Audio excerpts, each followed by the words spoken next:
Hello everyone, welcome to theory of biology. और हम शुरू करते हैं बायोटेक्नोलॉजी की सीरीज़ पार्ट 4, जिसमें लास्ट में पार्ट 3 में हमने रिस्ट्रिक्शन एंडोन्यूक्लियस एंजाइम के कुछ टाइप्स पढ़े थे, जिसमें this restriction enzyme type 2 it was very important because it was manipulating the DNA in the recombinant DNA technology.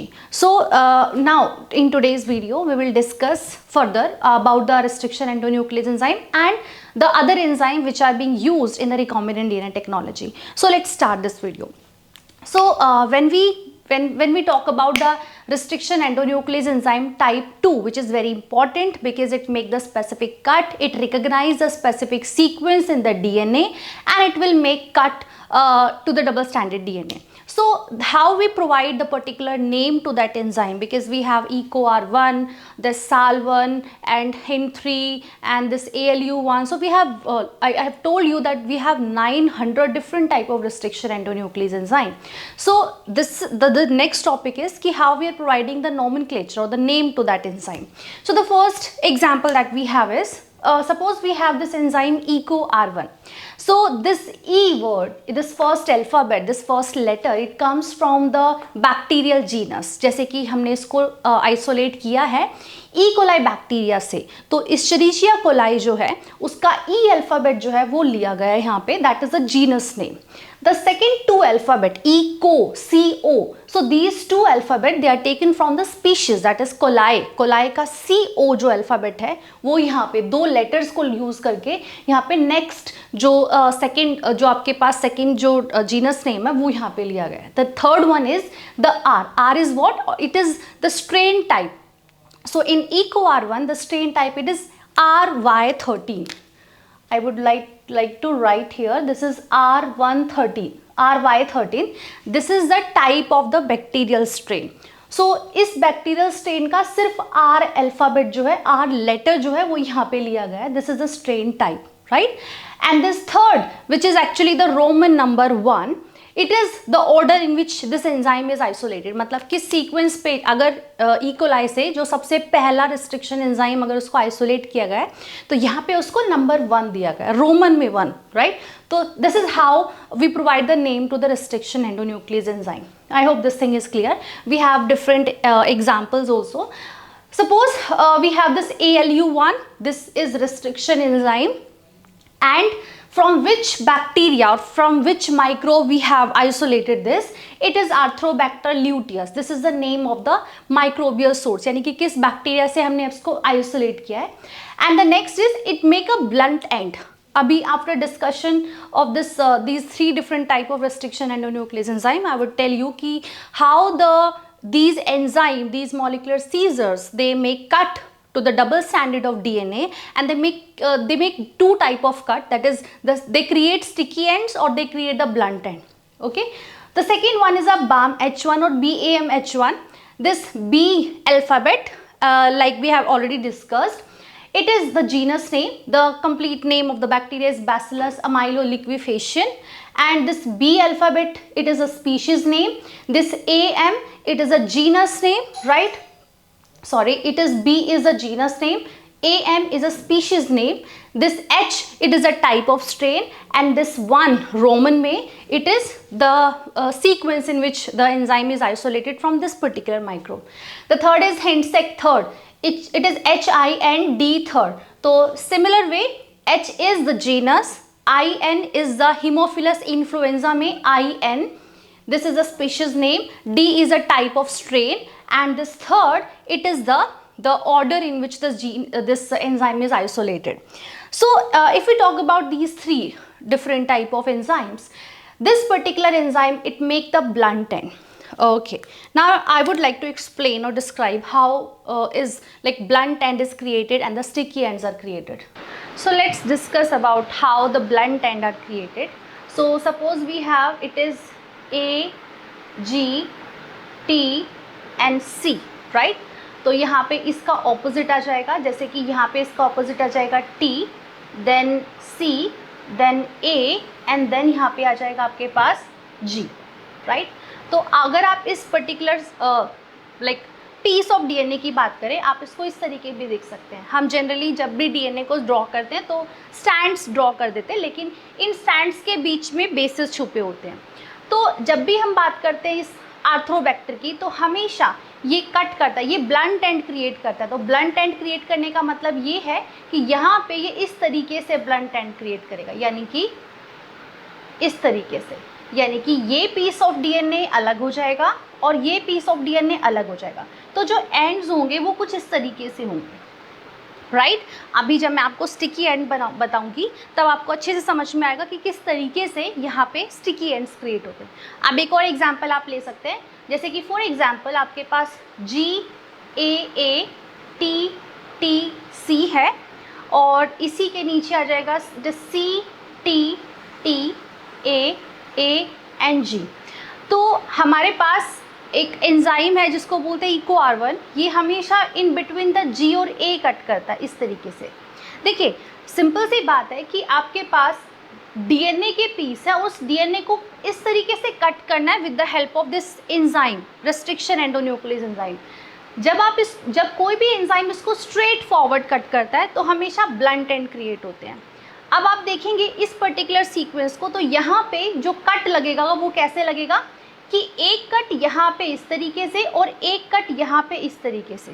तो जो एंड्स क्रिएट होंगे वो कुछ इस तरीके से होने वाले हैं।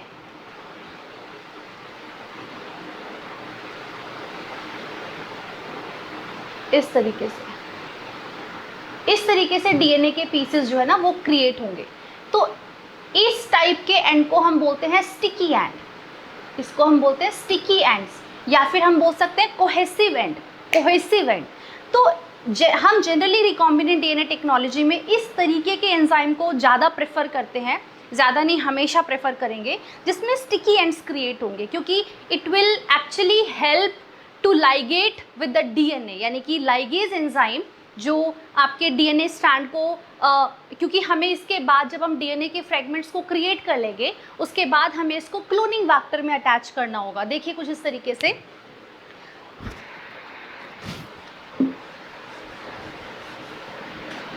आपको पता है कि अभी मैंने क्लोनिंग वेक्टर वैसे बताया नहीं है, पढ़ाया नहीं है, बट ये कुछ प्लाज्मिड जैसे होते हैं। तो these are just circular double standard DNA.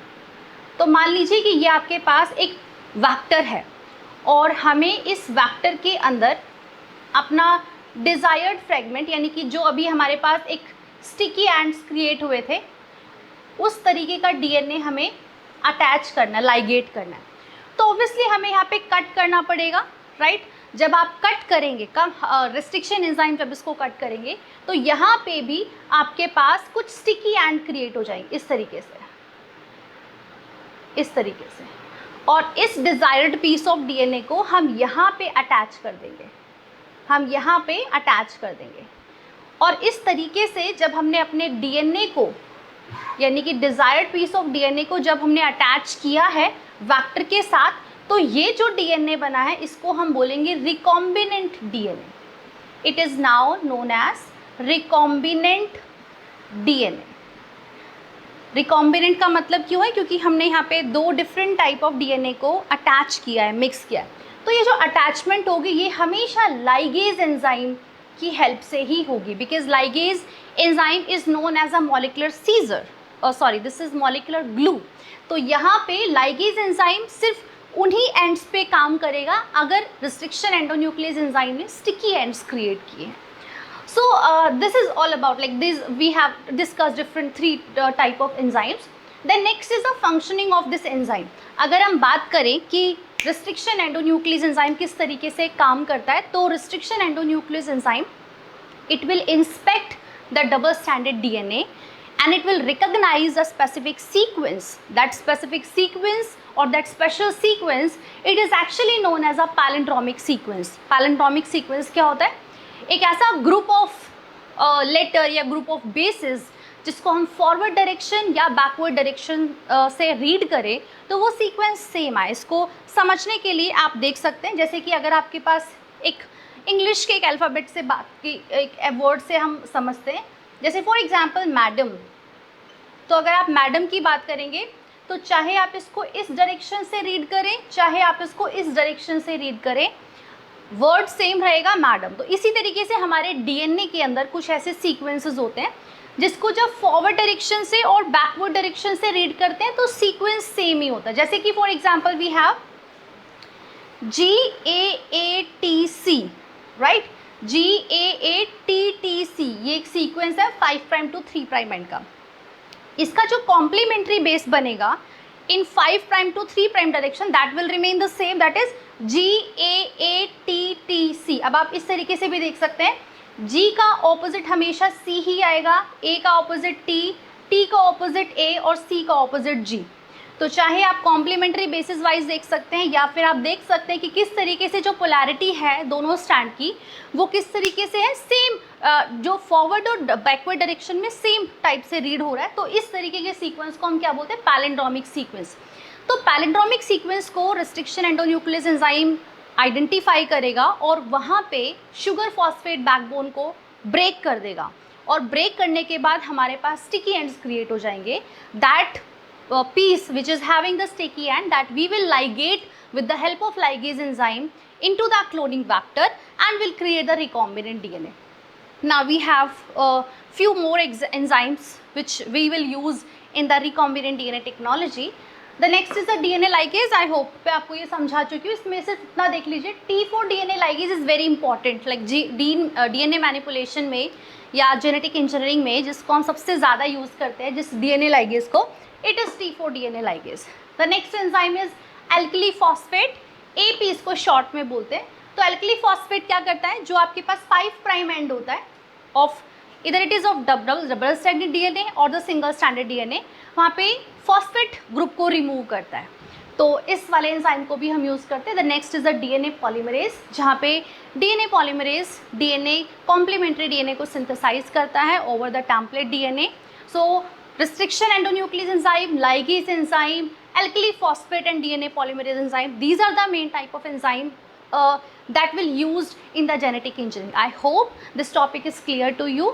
अगर आपको ये टॉपिक समझ में आया है, चैनल को सब्सक्राइब कीजिए, like this video and share with your friends. Thank you so much.